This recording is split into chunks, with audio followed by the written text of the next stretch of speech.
பட்டிருந்ததுங்க.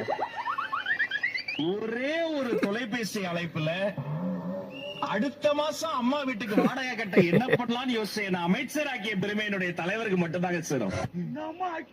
ராஜ்மோகன் அண்ணா வணக்கம், எப்படி இருக்கீங்க? நல்லா இருக்கீங்களா? அம்மாவுக்கு வீட்டு வாடகை கட்ட காசு இல்லாத இருக்க நிலைமையில ஒரே ஒரு ஃபோன் கால் பண்ணி அமைச்சர் பதவி தந்தவர் உங்க அண்ணன் விஜயன் சொல்லிட்டு நேற்று ஒரு மீட்டிங்ல பேசியிருந்தீங்க. ஏன்னா இவ்வளவு இப்படி போய் சொல்லிட்டு இருக்கீங்க? நானா இருந்தா நாக்க புடிங்கி போட்டு செத்துருப்பேன். நீங்க தான் உங்க எலெக்ஷன் அஃபிடபிட்ல கரெக்டா சொல்லியிருக்கீங்களே, அசையும் சொத்து 1,05,00,000 இருக்கு, சுயமா வாங்கி அசையா சொத்து 31,20,000 இருக்கு.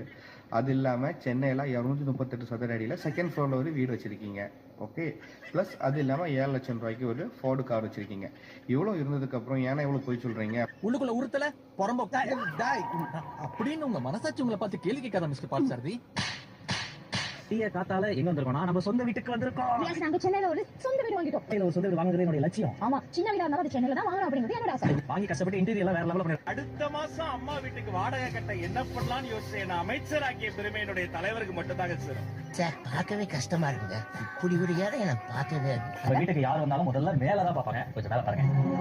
ரொம்ப ஆசைப்பட்டு உண்மையிலேயே ஒரு நல்ல குவாலிட்டியான ஒரு ஃபால் சீலிங் நாங்க வந்து முதல்ல பண்ணணும்னு ஆசைப்பட்டோம். இந்த அபார்ட்மெண்ட்லயே பெஸ்ட் ஃபால் சீலிங் இதுதான் நம்ம வந்து கண்டிப்பா சொல்லலாம். ரொம்ப நல்லா இருந்துச்சு. அது மட்டும் இல்ல, மத்த நேரம் அதாவது இங்க வீடு வாசல் தானே போறவங்க எல்லாரும் கொஞ்சம் உள்ள வந்து பார்க்கலாமா அப்படின்னு கேட்டு பார்த்துட்டு போவாங்க. சோ அது எங்களுக்கு ரொம்ப ஹாப்பியா இருந்துச்சு.